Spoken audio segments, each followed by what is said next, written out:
પાદરા શહેરમાં એક સગીરાને લગ્નની લાલચ આપી દુષ્કર્મ આચરવાના ગુનામાં ફરાર આરોપીને પાદરા પોલીસે મધ્યપ્રદેશના ઉજ્જૈનથી ઝડપી પાડ્યો।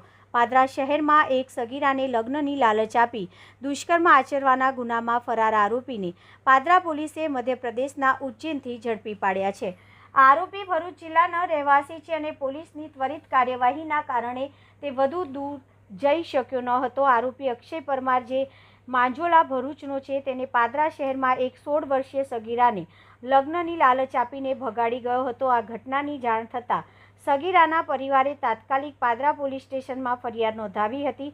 પોલીસે આ મામલાની ગંભીરતાને ધ્યાનમાં રાખીને તરત જ પોક્સો એક્ટ હેઠળ ગુનો નોંધી આરોપીની શોધખોળ શરૂ કરી હતી।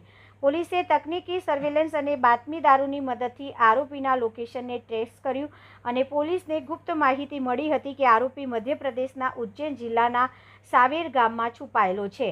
આ માહિતી મળતા જ પાદરા પોલીસની એક ટીમ તાત્કાલિક ઉજ્જૈન રવાના થઈ હતી અને સ્થાનિક પોલીસની મદદથી આરોપી અક્ષય પરમારને ઝડપી પાડ્યો હતો। હાલમાં પાદરા પોલીસે આરોપીને ગુજરાત પરત લાવી તેની સામે કાયદેસરની કાર્યવાહી હાથ ધરી છે। આ ઘટનાએ ફરી એકવાર દર્શાવ્યું છે કે ગુનેગારો ભલે ગમે તેટલા દૂર ભાગે, કાયદાના હાથ લાંબા હોય છે। પોલીસની સઘન અને ઝડપી કામગીરીના કારણે સગીરાને ન્યાય મળવાની આશા બંધાઈ છે અને આવા ગુનાઓ આચરતા અને અન્ય ગુનેગારોને પણ કડક સંદેશ મળ્યો છે।